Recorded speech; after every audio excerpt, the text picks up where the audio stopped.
지금 4년 차째 1년에 조선 업계가 만들 수 있는 배의 그 공급량보다 더 많은 수요가 나오고 있는 상황입니다. 올해 내로 아마 최고 수준 달성하는 거를 보시게 되지 않을까. 라이센스 취득을 위해서 이제 뭔가 갖추게 된 케이스라고 보셔야 될 것 같아요. 그래서 대형 해양 관련 군함을 만들 수 있는 중국이 아닌 국가를 찾아 돌아다닌 결과 결국 남아있는 건 이제 한국이랑 일본밖에 없는 상황이 되어서 결국 발주를 하게 되지 않을까. 조선업체들의 밸류에이션은 회사가 가지고 있는 수주 잔고의 길이와도 굉장히 많이 일치하는 편이거든요. 요즘에 조선업체들이 얼마나 가지고 있느냐라고 보면 한 3에서 3.5년 정도 치를 가지고 있는 상황이고요. 어닝이 26년까지는 좋아진다.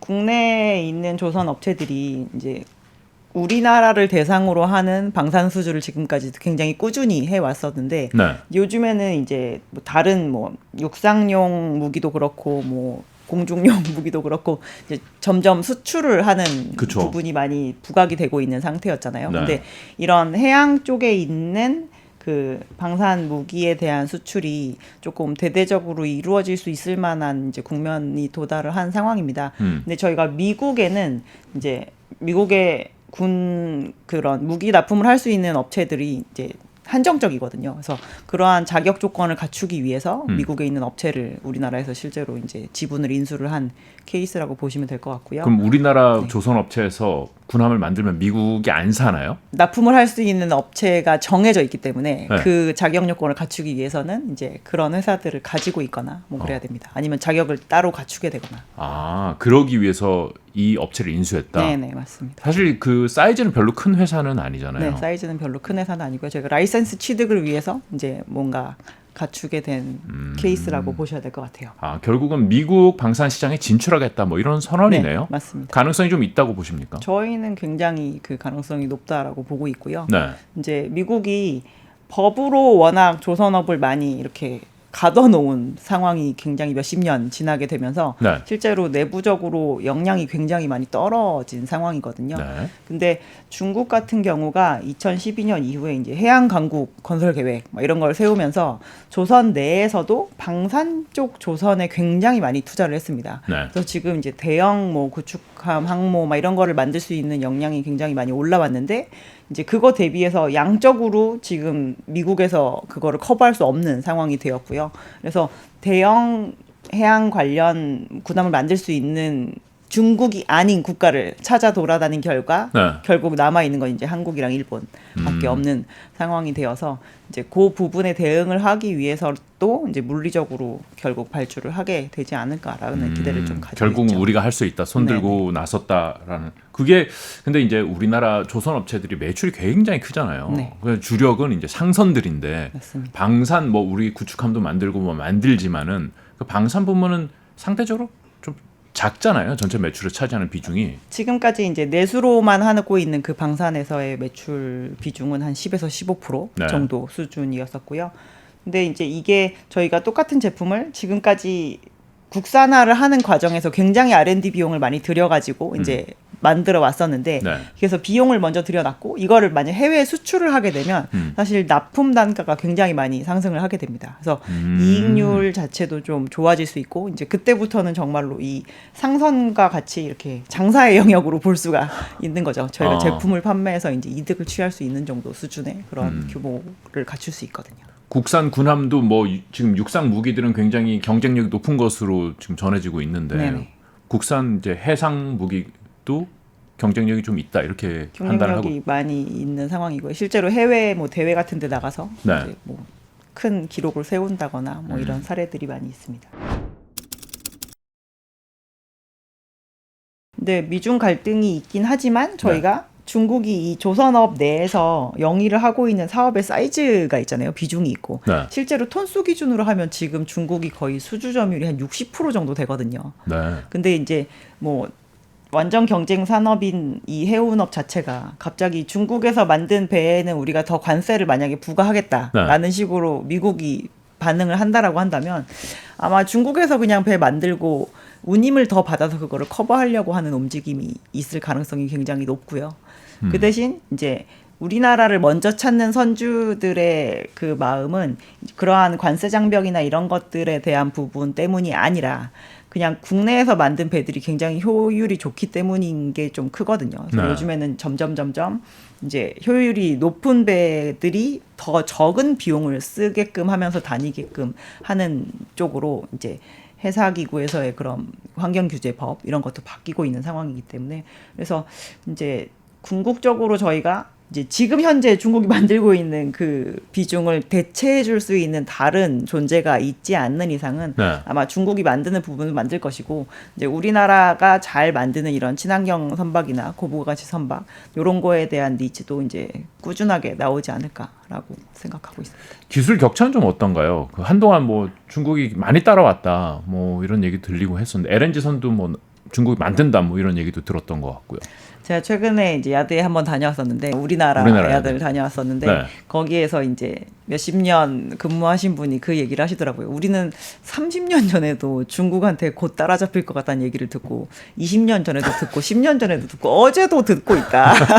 근데 그렇게 시간이 지나면서도 우리는 계속 격차를 가져가는데 네. 그 격차를 가져가는 이유 중에 하나가 한국에 있는 야드들의 그 기술은 가만히 있지 않는다는 거예요. 저희가 계속 새 제품을 그 해운사들에게 제시를 함으로써 결국에는 이쪽으로 다시 찾아오게끔 만드는 그 노력을 계속 하고 있는데 네. 그걸로 인해서 이제 항상 내일이면 따라잡힐 거라고 얘기하는 그 기술력이 결국 지금 30년 동안 따라잡히지 않고 있는 상황인데 결국 10년 뒤에도 또 듣고 있을 것 같은 그런 생각이 든다라는 얘기를 하시더라고요. 그래서 뭐 똑같은 스펙으로 만든 중고선의 가격이 중국에서 만든 것보다 한국에서 만든 것이 더 가격이 높고 저희가 실제로 에너지 효율 자체가 높기 때문에 이제 배를 싸게는 샀지만 이거를 저희가 쓰면서 더 운용비. 많은 비용을 지불하게 되는 게 중국 배인 상태거든요. 그래서 네. 지금도 시장에서는 이제 10% 이상의 그 가격 격차를 유지를 하고 10%? 있는 상황입니다. 네. 그렇군요. 뭐 따라온다 해도 우리도 달리고 있기 때문에 그 격차는 줄어들지 않았다. 네. LNG도 만들긴 만들죠, 중국도. 중국도 만드는데요. 네. 중국이 지금 전 세계에서 LNG를 가장 많이 수입해서 쓰는 단일 국가에 해당이 되거든요. 네. 이제 일본에서 중국으로 그게 이제 역전된 지 얼마 안 됐는데, 근데 그러면 매년 더 많은 LNG 캐리어가 필요할 거니까 네. 사실 자국에서 필요한 수요를 조금 완성을 하려면 1년에 LNG를 그래도 한 10척 넘게는 만들 수 있어야 중국이 필요로 하는 LNG 캐리어를 중국에서 다 만들 수가 있는데 네. 지금까지 그러니까 재작년 정도까지의 중국의 레코드는 1년에 4척 정도 만들 수 있는 수준이 다였었습니다. 자기네도 그러면은 한국 배 쓴다는 거예요? 그래서 이제 지금까지는 굉장히 한국에다가 오더를 해서 발주해서 쓰는 경우가 중국도 LNG 선을 한국에다 많았었고요. 이제 근데 작년 재작년 요럴 때 LNG 캐리어를 처음으로 수주를 한 중국의 야드가 이제 좀 여러 군데 생겨난 상황이고요. 그들이 가장 최초로 만든 LNG 캐리어를 중국의 그 선주에게 납품을 하게 되는 시점은 26년입니다. 아직 멀었군요. 근데 이제 네. 제대로 납품이 될지 안 될지는 지금 일단 모르는 상황이고 그게 다 되게 된다면 이제 그때는 중국도 1년에 여러 야드에서 만들어서 1년 한 15척 내외 정도를 시장에다가 LNG 캐리어를 수급해 줄 수 있는 상황이 될 건데 네. 지금 중국이 소비하고 있는 에너지 양으로 봐서는 그건 그냥 자국 수요를 소화하는 정도 수준이라고 봐야 된다. 우리는 1년에 얼마나 만들어요? 우리는 지금 이제 3, 4 기준으로 다 한 20척씩 만들 수 있어서요. 네. 한 60척 정도를 조달할 수 있습니다. 전체적으로 저희가 그냥 우리나라에서 뭐 잠수함을 만들었다라고 네. 하면 뭐 10년에 한 번씩 굉장히 창정비를 세게 들어가야 된다거나 그런 식이거든요. 실제로 저희가 그 예를 들어서 잠수함을 만들었는데 네. 그거를 정말 김밥 썰듯이 썰어가지고 부품을 다 꺼내서 다 클리닝을 한 다음에 그거를 다시 재조립해가지고 이제 성능을 좀 좋게 한다거나 아니면 네, 네. 이제 기존의 다른 부품은 이제 다른 걸로 다시 대체를 교체하고. 한다거나 막 네. 이러한 과정이 있어야 됩니다. 그래서 그 시장 자체를 이제 처음에 새 배를 만드는 것도 굉장히 중요하지만 그런 식으로 그 뒤에 애프터마켓에 들어가게 되면 그 내용 연수 기간 동안 저희가 계속 서비스를 제공을 하는 것이기 때문에 그게 오히려 더 시장이 더 커질 수 있거든요. 그래서 이번에 이제 미국에 이렇게 방산 제품을 뭔가 판매하기 위한 이런 준비를 하는 것이 사실 그 뒤에 굉장히 긴 기간 동안 이제 지금 그냥 단순히 받게 되는 이제 처음에 초기에 뭐 부품이나 뭐 MRO 작은 규모 이런 MRO? 거에서 훨씬 더 커질 수 있는 그런 거에 대한 준비를 하는 과정이라고 보시면 MRO가 그 말씀하신 그 뒤에 이제 애프터 마켓을 말씀하시는 거죠? 네, 저희가 메인터넌스 그리고 이제 리페어 그리고 이제 오퍼레이팅 이제 요거의 약자가 MRO 시장이거든요. 그래서 유지 보수와 관련된 시장이라고 보시면 될 것 같습니다. 우리나라가 사실 이 시장은 새로 진출하는 시장이잖아요. 기존의 해외 이제 뭐 잠수함을 판다거나 뭐 이러한 사례는 아예 없었던 것은 아니기 때문에. 그렇죠. 예, 그리고 이제 와서 뭐 미군 장성이 와서 실제로 야드를 좀 돌아보고 이제 이러한 큰 군함이나 뭐 이런 걸 만들 수 있는 역량이 있는 이제 실제 물리적으로 존재하는 야드가 있는지에 대한 그런 거에 대한 검증을 되게 면밀히 하고 간 상황이고 뭐 사실 우리나라가 1970년대에 다 태동한 조선 업체들이고 이제 대형 도크들을 잘 갖추고 있고 그거를 지금까지 계속 유지를 해왔던 그 역사도 길고 기술력도 잘 보존을 하고 있는 상황인지라 실질적으로 저희는 많이 근접했다라고 판단을 하고 있습니다. 그 미국은 이런 방산도 사실 굉장히 다뤄놨지만은 그 뭐라고 하죠? 미국 내에서 돌아다니는 배들은 또 자국에서만 그 만든 배로 돌아다니게 하잖아요. 연안선들 같은 경우 이제 그렇게 하라고 하죠. 그러면 이제 우리나라 뭐 삼성중공업에서 만든 배가 이제 그렇게는 못하는 거잖아요. 거기 취역은 못하는 거잖아요. 근데 그렇게 법으로 가둬놓은 탓에 미국의 그 조선업 역량이 완전히 바닥으로 끌어내려진 부분이 없지 않아 있거든요. 아니 이번에 이제 이 필리조선소를 이렇게 인수하면은 뭐 그것을 통해서 그 회사를 통해서 그 연안 상선 시장에도 진출할 수 있는 거 아닌가요? 근데 뭐 그런 것도 있겠지만 실질적으로 저희가 지금 이제 대형 선박에 대한 걸 만드는 거에 저희가 굉장히 특화가 되어 있는데 이제 그 상황에서 연안선을 만드는 걸로 큰 수익을 얻는다거나 이러기는 저희는 좀 어려울 거라고 보고 있고요. 근데 이제 미국이 어떻게 보면 뭐 이제 올해 뭐 한 2분기 초 요럴 때 철강과 조선 관련 사업에 이제 종사하고 있는 노동자들이 뭐 중국의 그런 불공정 거래에 대한 부분을 조금 조사해 달라라고 하는 거를 이렇게 제시를 한 바가 있는데 저희가 생각했을 때는 이거는 이제 내부적으로 우리의 역량이 굉장히 딸리기 때문에 지금 현 체제를 유지하는 상황에서는 도저히 이어갈 수가 없다라는 거에 대한 그러한 한계를 좀 드러내기 위한 전초라고 생각을 하고 있고요. 이제 그게 물리적으로 이제 어렵다라는 게 좀 인정이 되면 뭐 지금까지 유지했었던 그런 법을 개정을 해서라도 이제 외부에서도 만들 수 있는 걸로 결국엔 변하지 않을까라고 생각을 하고 있습니다. 그 외부는 중국은 아니겠죠. 중국이 아닌 외부가 되겠죠. 결국은 뭐 우리 아니면 일본 정도. 네, 그렇게 되지 않을까 싶습니다. 요새 뭐 암모니아 운반선 얘기도 하던데요. 뭐 그게 유망한가요? 저희가 이 암모니아라는 이 연료가 수소를 가장 잘 전달하기 쉬운 매개체 연료로 얘기를 하는 거거든요. 그러니까 수소를 직접 나르기가 어려우니까 그걸 암모니아로 바꿔서 나른다는 개념인 거죠. 그래서 이제 저희가 2050년까지 이 선박 시장도 넷제로를 달성을 하는 게 목표입니다. 그렇게 되려면 결국 탄소가 섞여 있지 않은 연료를 써야 되니까 궁극적으로 가야 될 길은 저희가 수소다라고 얘기를 하는 건데 그 중간에 이제 중간 정도 거쳐가는 걸로 뭐 LNG도 언급이 되고 이제 암모니아도 언급이 되고 요즘 이제 메탄올도 얘기를 하고 있는 것인데요. 이제 암모니아가 궁극적으로 그 암모니아 추진으로 가는 연료선도 되지만 결국 종국에는 이제 수소를 제일 많이 옮기게 될 것이므로 이제 해상으로 운송이 되는 암모니아의 수요가 많아질 것이다 라는 예측으로 지금 발주가 되고 있는 것이고요. 아직 실질적으로 그거를 막 쓰고 그런 데가 많지는 않은데 근데 실제로 이제 암모니아는 원래 비료용으로 해상 운송이 이루어지는데요. 그게 전 세계 LPG 가스 운송 규모의 한 10분의 1 정도밖에 안 되거든요. 근데 저희가 LPG 운반선을 발주를 하면 그걸 암모니아 운반선으로 쓸 수 있습니다. 왜냐하면 암모니아와 LPG가 비등점이 조금 차이가 나는데 LPG를 액화시킬 수 있는 정도의 그 낮은 온도면 암모니아도 충분히 액화가 될 수가 있거든요.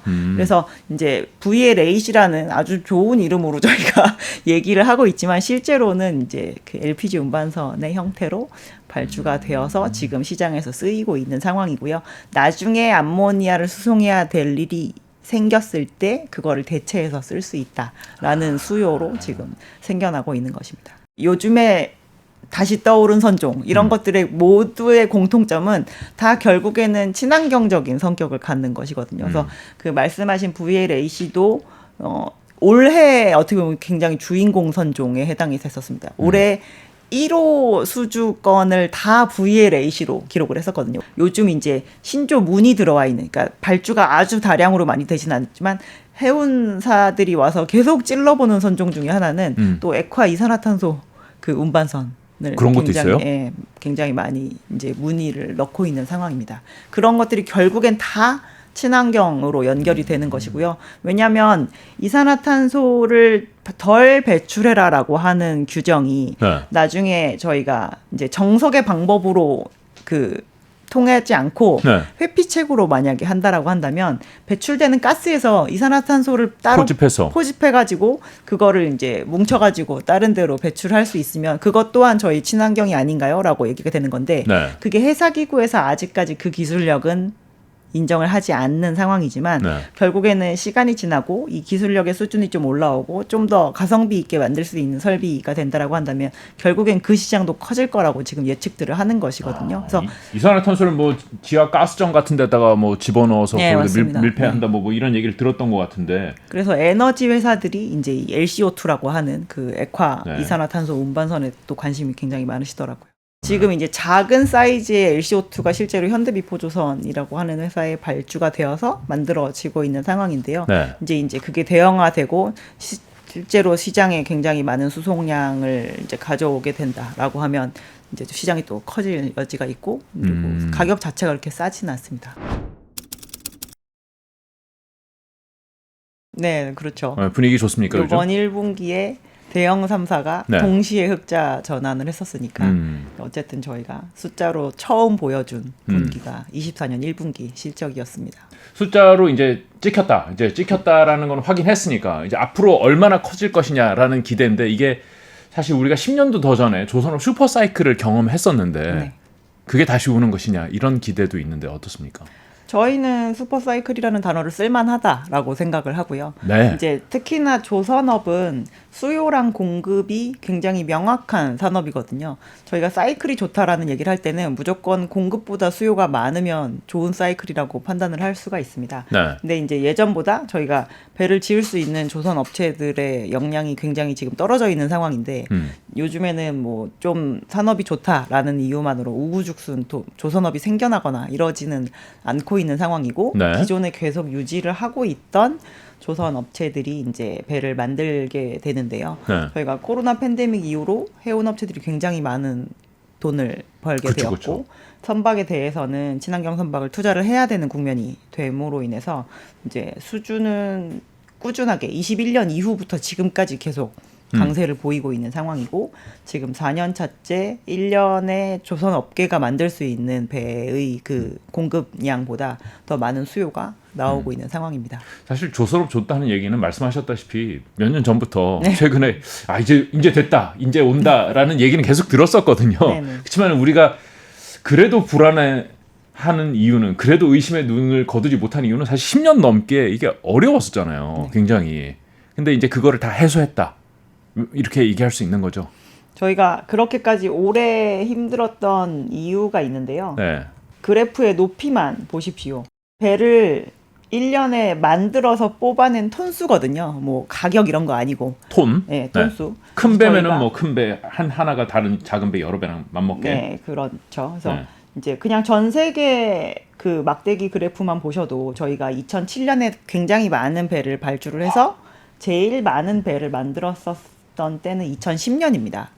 근데 그 이후로 저희가 쭉 건조량이 거의 10년 가까이 줄었잖아요. 근데 저 정도의 수준이었으면 저희가 1년에 2010년만큼 만들 수 있는 공급 능력은 되었던 상황인데 네네. 그 뒤로 실제로 1년에 배 좀 만들어주세요라고 요청을 하는 그 양이 그것보다 계속 작았으니까 10년 동안 저희가 그 네.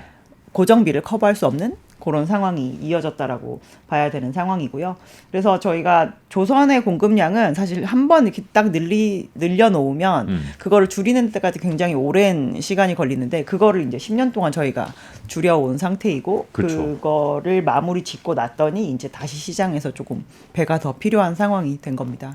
그래서 이제 10년 내에 저희가 한 3년에 한 번 정도씩은 선박이 요즘 좀 수요가 다시 살아나나라는 얘기가 중간중간 나오긴 했었지만 네. 실질적으로 배를 만들 수 있는 그 능력치 대비해서 더 많게 수요가 늘었던 적은 결국 없었기 때문에 그 10년 사이에 그 잠깐씩 오는 뭐 단기 호황 뭐 이런 거는 사실 이제 조선 업체들의 체질을 바꿔놓기에는 굉장히 미미한 양이었다라고 봐야 되는 상황이겠죠. 그러니까 지금 전 세계 왼쪽 방금 보내주신 그 장표에 왼쪽 메뉴에 전 세계 그 선박 인도 톤수를 보면은 살짝 올라온 정도인데 네. 우리나라도 뭐 지금 24년 살짝 올라온 것 같은데 중국은 엄청 많이 올라왔네요. 네, 맞습니다. 일본은 거의 안 올라왔고요. 일본은 심지어 줄었죠. 예전에 많이 만들던 그러게요. 때보다. 뭐 21년 뭐 이후에 뭐 그렇게 늘었다는 느낌이 아니네요. 그래서 그 전체 총량 기준으로는 이제 피크 대비해서 지금 한 40% 정도는 이제 건조 역량이 줄어든 상황인데요. 네. 일본이랑 중국이 비슷하게 주력 선종이 많이 겹칩니다. 근데 요즘에 일본을 보고 있으면 그냥 조선에서 손 떼는 약간 그런 분위기거든요. 그래서 올해 들어서 일본의 수주 점유율이 이제 2.8%까지 빠졌더라고요. 작년까지만 해도 그래도 2.8%요? 10%대 정도는 지키고 있었는데. 네. 그래서 일본이 이제 빠져나간 이 자리를 자연스럽게 중국이 원래 주력 선종도 겹치니까 네. 이제 그쪽에 대한 수주까지 흡수를 하면서 중국은 이제 전체 건조 역량상으로는 다시 예전 수준만큼 올라온 상황이고요. 네. 네, 한국 같은 중국은 경우는 초호황이네요 이미. 톤수 기준으로만 본다라고 하면 그렇게 얘기할 수 있습니다. 저희가 조선 업체들이 사이클이 좋으면 네. 그 시장에서 그 섹터에게 주는 밸류에이션 레벨이 올라가잖아요. 네. 그래서 과거 대비에 하면은 지금 한 반밖에 안 오긴 했습니다. PBR 기준으로. 네. 근데 과거 수준을 전 다 줄 거라고 보진 않아요. 과거로 하면은 2010년 이전에 2007년과 2010년 네. 그때 가장 고점이 어디였어? 이렇게 물어보면 네. 정말 조선업체들 균일하게 PBR 5배까지 다 줬었거든요. 그게 모든 조선업체들의 그 주가 상단이었었는데 지금은 이제 많이 주면 2배 조금 넘는 업체도 있고 아직도 2배가 안 되는 업체도 있고 요 정도 수준입니다. 근데 이 조선업체들의 밸류에이션은 회사가 가지고 있는 수주 잔고의 길이와도 굉장히 많이 일치하는 편이거든요. 근데 그럼 요즘에 조선업체들이 얼마나 가지고 있느냐라고 보면 한 3에서 3.5년 정도 치를 가지고 있는 상황이고요. 네.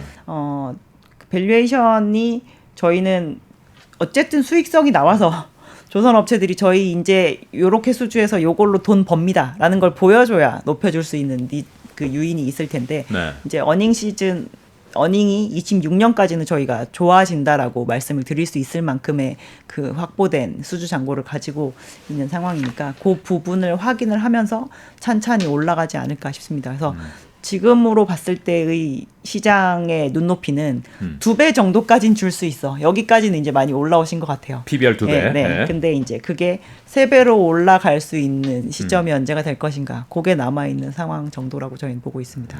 옛날 같이 막 와, 막 다 가자 막 이런 느낌은 좀 아니군요. 흥분해가지고 막 엄청났었던. 그나마 흥분을 안 해서 네. 이 정도의 밸류에이션까지 올라올 수 있는 게 아닌가라는 생각을 하고요. 저희가 조선업체들이 수주가 너무 모자라요 했던 그 시기에는 어느 만큼까지 이제 시장이 박하게 조선업체한테 밸류에이션을 줬냐면 일단 순자산 가치만큼도 주지 않습니다. 저희가 이제 업체를 청산했을 때 나올 수 있는 가치보다도 더 적게 주는 거거든요. 0점대죠. 네. 뭐 하단은 0.4배, 막 0.8배 가면 이렇게 막 소스라치게 놀라면서 이렇게 파시고 막 이랬었는데 요즘에는 이제 그거보다 더 주는 상황이 되긴 했지만 수주 잔고의 길이만큼은 아직까지 주지 않고 있는 상황이기 때문에 이제 그 부분은 좀 여지가 있다. 앞으로 1, 2년 이상은 갈 수 있다.